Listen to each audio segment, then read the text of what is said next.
Not every wound comes from a slap. Sometimes, just one condescending look is enough to silence a man for life. Have you ever been cut off mid-sentence in a crowd, holding back your words simply because no one cared to listen? Have you ever heard a mocking laugh behind your back, even after you had given your absolute best? Or worse, have you gradually realized you're disappearing inside the very relationships you once trusted? The pain of being disrespected isn't always loud. It quietly gnaws at your self-worth, makes you shrink within, and leaves you wondering whether your value still remains intact. And like a small scratch left untreated, it turns into a wound that runs deep, too deep to describe in words. If you understand that feeling, then this video is meant for you. We're not here to talk about revenge or about winning back your place through shallow resistance. Instead, you'll learn how to deal with disrespect with quiet strength through the ancient, profound, and timeless lens of Stoic philosophy. These 7 principles won't just help you protect your dignity, they'll become a compass to help you live by your values, no matter how little the world chooses to honor them. If there's a part of you that has silently endured, stay until the very end, because what you're about to hear might be exactly what helps you hold on to the strength the world once tried to take from you. The hidden war behind every disrespect. You don't need cruel insults or harsh attacks to feel hurt. Sometimes, all it takes is a passing glance, a sentence cut short, or a cold, unsettling silence. No one gives a name to that kind of pain, but you feel it clearly. You were just dismissed, belittled, and no one spoke up for you, not even yourself. And then you start getting used to it, used to being ignored, used to softening your voice so you won't disturb, used to constantly adjusting just to fit in with people who no longer see you as someone of value. That's when you step into a hidden war without even knowing it. You always own the option of having no opinion. Marcus Aurelius. You can always choose not to react, not to be drawn into a game someone else created, not to give them the power to define who you are. And it's in that deliberate choice that dignity begins to re-establish itself. Because in Stoicism, respect isn't something you receive from others. It's something you choose to live in alignment with, regardless of whether the world agrees or not. Respect is earned, not given. You can't ask others to respect you if you haven't yet lived in a way that makes it impossible not to. And you don't need to argue, raise your voice, or enter into any debate to reclaim your worth. You only need to show up as someone who can no longer be dimmed. Stoicism doesn't teach you how to retaliate with cleverness. It teaches you how to rise without harming, to walk away without explanation, and to guard your dignity like a quiet flame, unshakable, untouchable. If you've ever felt disregarded and didn't know what to do other than stay silent, then this video is your map to begin again. Not to come out on top, but to live as someone who no longer needs to be recognized, because he has already recognized himself. 1. You win by not playing. There's a particular moment many people have experienced, yet few ever notice. In the middle of a crowded meeting, while you're presenting, someone interrupts, dismisses you, cuts you off like what you're saying isn't worth hearing. The first feeling is usually mild shock, laced with a hint of anger. In the past, you might have reacted, defended yourself, or worse, scrambled to regain your voice in a losing battle. But today, you don't. Today, you choose something simple yet powerful. You lift your head, lean back in your chair, and look straight at them. You say nothing, no reaction, just the full presence of a man who doesn't need to speak to prove his worth. In Meditations, Marcus Aurelius wrote, "You always own the option of having no opinion." That's not just about avoiding arguments, it's a way of living. a way where you refuse to be dragged into things that don't deserve your voice. The disrespectful expect you to react. They want a response, whether it's anger or embarrassment, to prove they have power, that they can shake you. But when you simply look at them without saying a word, they're the ones pulled out of control. They step into a space they can't command. You're calm. Silence is not weakness. Silence is the strength of a man who masters his emotions.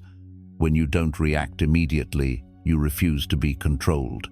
You reclaim the right to choose your response and keep others from ever touching your inner world. That's how you protect your dignity. That's how you say, "I'm here, I see, but I'm not moved by you." The greatest power of silence isn't in avoiding a verbal fight. It lies in building the habit of self-mastery. Every time you stay silent in the face of something unworthy, you're training a mental muscle that grows more resilient with time. Like a fighter who doesn't rush to strike back, they just hold their ground, waiting for the right moment, keeping their center. There's a moment I witnessed that I'll never forget. In a small church in the American South, an older black man dressed plainly quietly walked to the front row to attend a sermon. As he sat down, a well-dressed white woman seated ahead glanced him up and down and said with prejudice, "That seat's for members of the congregation," loud enough for others to hear. The air in the room froze, as if the oxygen had been pulled out. But the man didn't speak. He didn't react. He didn't explain. He just looked at her with calm eyes, neither submissive nor angry, then gently nodded, stood up, and moved to a pew near the back. The gesture sent a wave of discomfort across the room. A few people looked down. Even the woman herself grew uneasy, turned away as if his silence had turned into a mirror she didn't want to face. Without a single word, without defending himself, he had shown. Sometimes, silence is not just a shield for dignity, but a noble refusal to sink to pettiness, forcing others to reckon with their own reflection. That's when I understood. Silence, when chosen at the right time, is the most powerful response, not through words, but through unshakable presence. You can try this. Next time someone mocks, insults, or dismisses, you don't rush to push back. Just stop. Look at them. Let your eyes say, "I see you, but I'm not playing this game." Count to 10 in your mind, not to endure but to rise above. Watch what happens. Chances are, they'll be the ones uncomfortable and know you. The Stoic lesson is not about avoidance, it's about timing. When you choose silence, you take control of your inner stage. You no longer let others pull your strings. You step out of their script and return to yourself. But let's be honest about one thing. Silence isn't always enough. Not everyone is worth staying silent for. Some relationships, some environments, call for something else, not reaction, but retreat, a quiet walk away. And that's what we'll learn in the next chapter. How to walk away, not in anger, but in stillness. To withdraw your presence from places that no longer deserve it. And you, when was the last time you chose silence over reaction? Do you regret it? Or did it make you stronger? 2. Walk away without the noise. Not every ending needs an announcement. Sometimes it's just a pause in your gaze, a silence that stretches between two people who were once close, or the quiet refusal of an invitation you once always said yes to. When intimacy starts to feel forced, when their every word leaves a bitter echo instead of warmth, you don't need a confrontation. You just walk away, in silence. You already know, dignity doesn't need to be loud to be preserved. Walking away is often seen as a dramatic act, something that needs a farewell, a final clash, a clearly drawn ending. But the Stoic doesn't live like that. They don't need announcements. They don't need to prove someone wrong. They need only one thing, the decision to no longer place their heart in that space. Epictetus once said, "Choose not to be harmed, and you won't feel harmed. Stepping back is not running away. It's choosing not to allow someone to keep wounding you. When you remain in relationships where respect has vanished, you allow the wound to stay open. But when you lever not in anger, not in chaos, but in a silence deep enough to protect your peace, you demonstrate a higher form of strength. A man does not need to scream, "I'm hurt." He simply withdraws his presence. In Stoicism, walking away is not surrender. It is the act of someone who knows their worth. It is deliberate. It is a quiet whisper that says, "I no longer place my dignity in your hands." I once had a very close friend, someone I shared everything with. But over the years, I began to notice, whenever I spoke about a decision or a plan, he never truly supported it. Comments like, "I guess that could work, but what if it doesn't?" Or, "Why not just do what everyone else is doing?" came up more and more. At first, I told myself he was just concerned. But later, I saw it clearly. It was a kind of care wrapped in doubt and quiet disrespect. I didn't blow up. I didn't say goodbye. I simply began to step back. I replied less, declined a few meetups, stopped sharing what really mattered. Slowly, the distance grew not through anger, but through clarity. And strangely, with each step away, I felt more at peace. If you're in a relationship that makes you feel small, where you're constantly on guard, constantly needing to defend yourself, maybe it's time to ask, are you still placing your heart in the right place? Walking away doesn't have to be noisy, it just has to be clear inside. This week, take one quiet evening to reflect. Is there a relationship slowly wearing you down? Does that person truly listen to you? Do they make you feel stronger after you speak? If the answer is nothing, make a plan for a quiet retreat. No announcement, no blame, just reclaim your agency.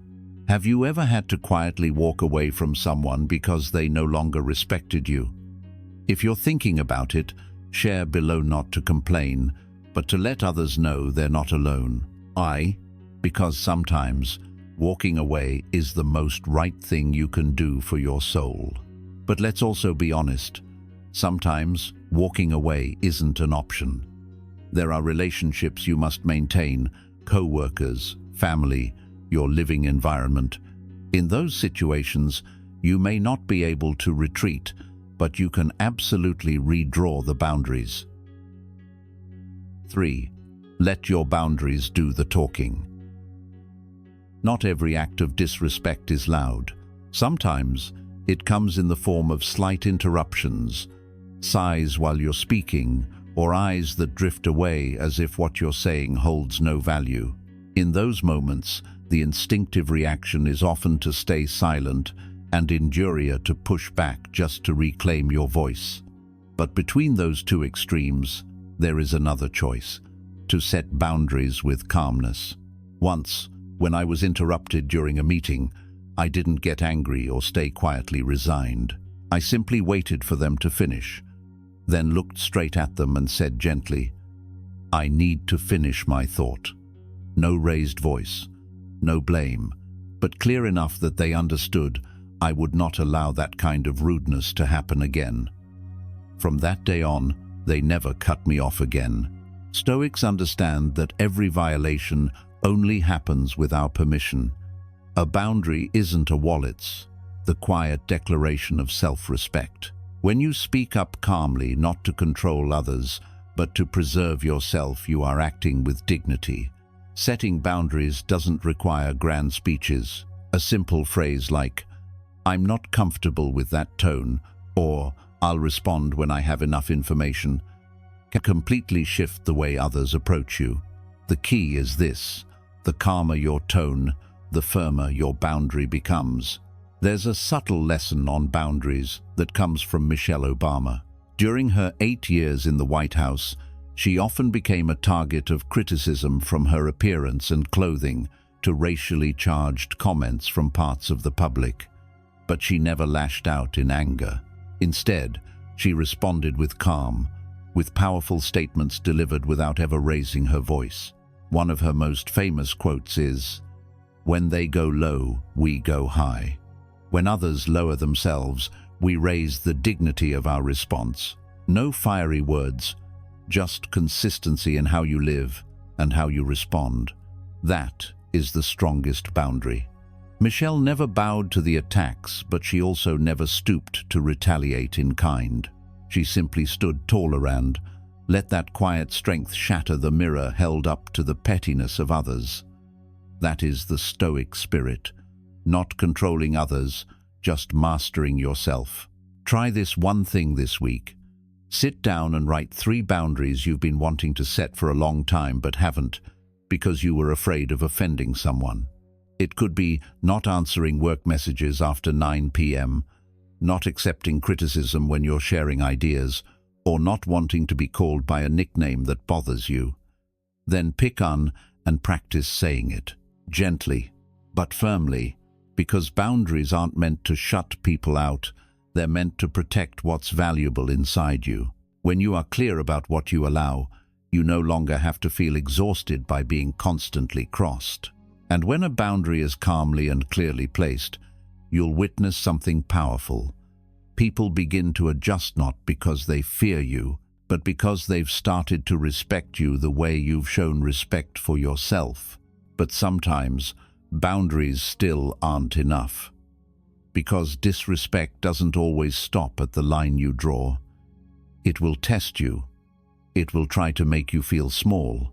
That's when you don't just hold your line, you rise above it. 4. Stand taller than smallness. To preserve your dignity is not to lift your head in pride, is to refuse to bow before pettiness. There are people who don't insult you with harsh words. All they need is a sarcastic remark when you speak up, a subtle glance when you express your feelings, or a smirk the moment you leave the room. They don't strike directly.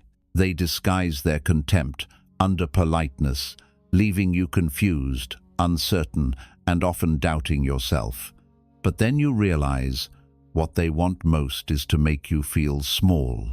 And in that moment, the strongest response is not a comeback, but simply standing tall without lowering your gaze.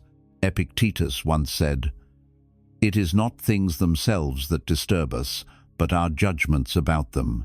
When someone disrespects you, the pain doesn't only come from their actions, it comes from the meaning you assign to them. If you believe you're being looked down on, you'll react as someone who feels wounded. But if you see the truth that they're acting from a narrow place within themselves, you'll understand. No response is necessary. What you need is to rise above. I once knew a woman named Sarah. She worked in advertising and carried herself with calm grace. In her team was a colleague who constantly mocked her ideas. "Oh, another concept too abstract to understand," or "must be another hard-to-digest creative thing." Sarah didn't argue, nor did she withdraw. She kept presenting as if nothing had happened, her voice steady, her eyes unwavering, her posture grounded. Slowly, the ridicule began to feel out of place. No one laughed along, no one encouraged it, and eventually the colleague went silent. He could no longer control the room like before. Sarah didn't need to win with words. She won by refusing to lose herself, through posture, through quiet self-respect that made others adjust. Dignity is not arrogant pride. It is the state of a grounded soul that doesn't rise when praised, nor shrink when dismissed.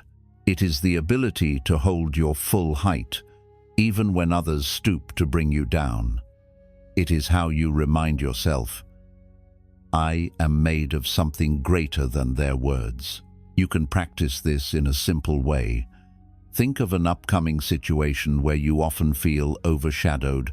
Maybe it's a meeting, a family dinner, or a group of friends who joke too much at your expense. Next time, don't try to win attention. Just hold your posture as someone who doesn't need approval to feel valuable. Breathe slowly. Make eye contact when speaking. Don't avoid.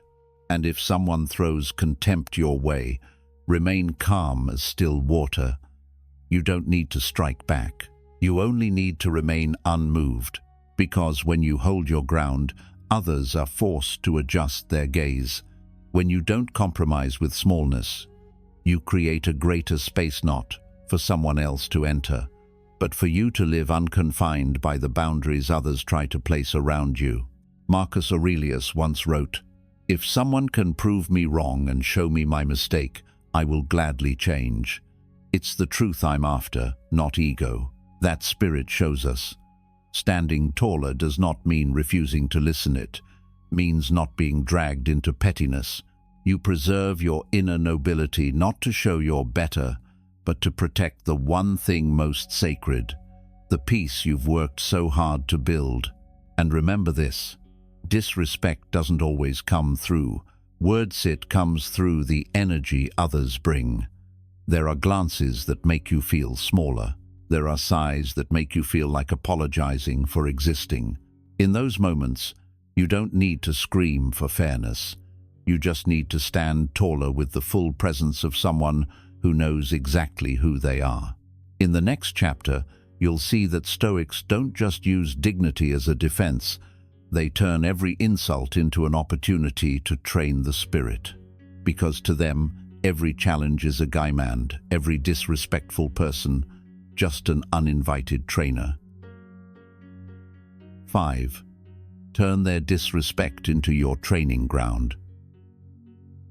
Not everyone enters your life to love you. Some people show up as testo. See if you truly know who you are, if you can hold your worth when others try to distort it. But instead of fearing or resenting these people, the Stoic welcomes them as uninvited trainers.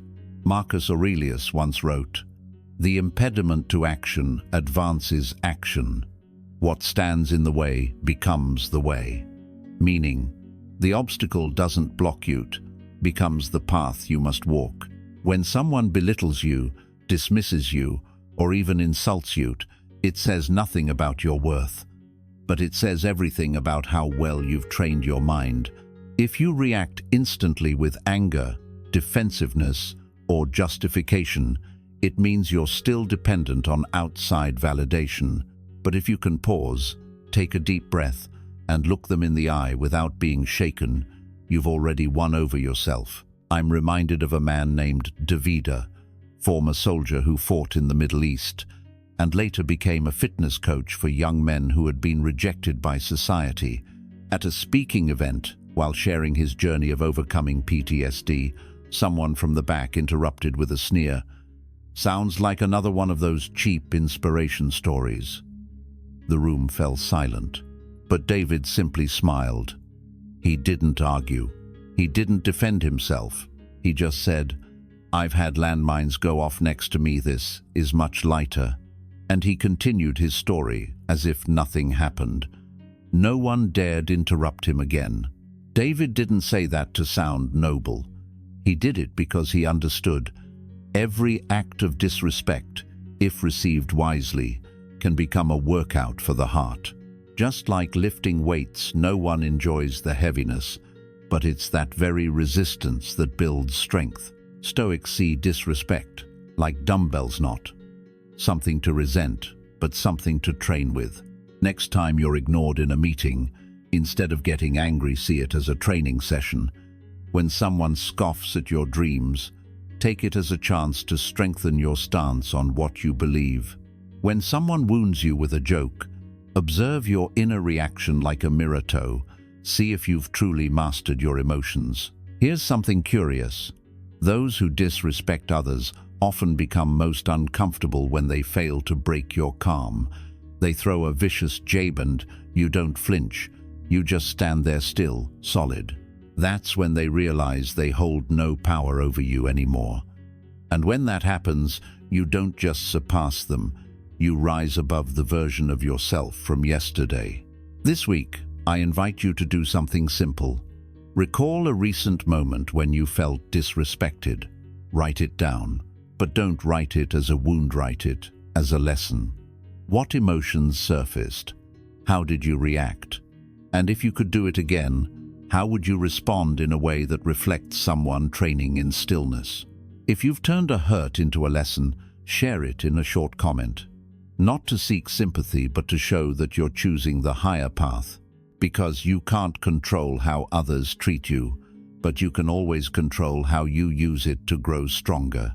In the next chapter, you'll see, it's not your words, but the way you live every day that becomes your loudest message. A Stoic doesn't need to say, "I live with respect." He simply becomes the kind of man steady, bright, elevated, that makes others quietly ask themselves, why can't I be more like that? 6. Lead by example in how you treat others.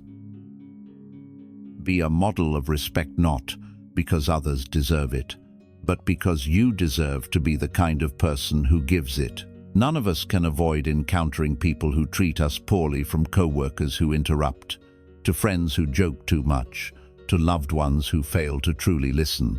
The greatest temptation in those moments is to react on impulse, snap back, shut down, or show attitude. But the Stoic understands that true dignity doesn't shine when you're treated well. It reveals itself in how you behave toward those who don't treat you the same. Marcus Aurelius once wrote, "Waste no more time arguing what a good man should be. Be one." Don't waste your breath defining decency, just live it. In practice, this means, instead of arguing with those who behave poorly, you become living proof of the opposite. You don't need to teach them a lesson through words. You just make them feel something different when they're around you. One of the clearest examples of this spirit was Fred Rogers, the beloved host of American children's television. Throughout his career, he was mocked by many in the media for being too gentle, too sweet, even ridiculed as weak. But he never fought back. He never changed just to appear tougher. He kept wearing his red cardigan, speaking slowly and patiently, sharing lessons on kindness, listening, and humanity. The defining moment came when he testified before the US Congress to defend funding for educational television. With nothing but a calm, sincere voicino defenses, no shouting, he moved one of the most hardened senators to say, "I feel like you just saved this budget with your heart." No debate, no resistance. Just by being who he was, steadily and with quiet strength. Living by example doesn't mean weakness. It's an intentional choice to lose yourself. When someone raises their voice, you can lower yours and still stand firm. When someone disrespects you, you can say no without anger. The way you act is the clearest language of the philosophy you follow. You can train this in a simple way. Choose one situation this week where you usually react emotionally. Maybe it's a late-night work message, a family member who irritates you, or a colleague who avoids responsibility. Before responding, pause. Ask yourself, if I were the person I want to become, how would I respond? Then act in alignment with that version of you. If you do this consistently, something remarkable happens. People around you begin to adjust. Not all of them, but those capable of change will feel the gravity of your consistency. And those who can't, they'll start to drift away, because they no longer have a reason to create chaos in the space you've cleared with your calm. And you'll realize something. The ones who remain around you are the ones who lift you, not drag you down. That's not magic. That's the result of living as an example, quietly, steadily, without show. Because respect is not something you demand. It's something you demonstrate. 7. Build a circle that lifts, not drains. No matter how strong a seed is, it cannot grow in barren soil. No matter how resilient a soul may be, it struggles to flourish in an environment that constantly makes it feel wrong for simply being itself. That's why Stoicism doesn't just teach you how to manage your emotions, it teaches you how to choose your environment. If the people around you don't respect you, if they only drain your energy and never nurture it, You don't need to resent them. You simply step away and begin building a new circle. Seneca once said, "Associate with people who are likely to improve you." The people you choose to walk with don't just reflect what you value, they shape who you become. You don't have to stay connected to those who make you shrink, apologize for your dreams, or compromise on what you believe is right. Instead, start asking, who makes me feel like I can be fully myself and still want to become even better? I once knew a young man named Elijah raised in a strict, traditional household where respect was reserved only for those who followed the rules. Elijah was a mural artist, living with wild ideas and a sensitive heart. His family mocked his work, and his high school friends called him a failing dreamer. But instead of fighting back, Elijah quietly stepped away. He moved to an artist community in Portland where everyone carried a scar, a strange dream, and a free spirit. Within a year, Elijah's work was exhibited in 3 major cities, not because he changed who he was, but because, finally, he no longer had to defend his right to be himself. Your environment doesn't define your worth, but it does determine whether you have enough space to grow. Take a moment to examine your closest circle, the 3 to 5 people you engage with most. Do they make you feel more grounded? Do they lift you up when you doubt yourself? Or do they quietly suffocate your dreams with harmless jokes soaked in doubt? If there's someone who constantly makes you feel like you have to fight to be respected, consider their place in your life. You don't need a declaration. You don't need to cut them off. Just step back a little and begin to open your heart to new connections where you don't have to try so hard to be seen, where the first look they give you is one of recognition, not because you've succeeded, but because you're honestly trying. Building a circle that lifts doesn't come from luck, it comes from choice. Intentionally seek deeper conversations. Show up in spaces that nourish the Sula meditation class, a book club, a weekly Stoic group. When you actively live your values, you send out a signal and the right people will hear it. And one more thing, learn to become a part of someone else's support circle. Be the first to believe in them when they're doubting themselves. Be the one who stays silent long enough to truly listen. When you offer respect first, you draw in souls who know how to return it with equal depth and grace. Because in the end, you don't need the whole world to understand you. You just need a few souls deep enough to make you feel less alone for living true to your heart. And when that happens, the disrespect out there no longer holds any power over you. You've just walked with me through 7 principles that may seem simple, but can completely change the way you show up in this world. From silent strength to walking away without noise, redrawing boundaries, refusing pointless battles, to living as an example and choosing your circle wisely, none of it is about controlling others. It's about reclaiming the power to lead yourself.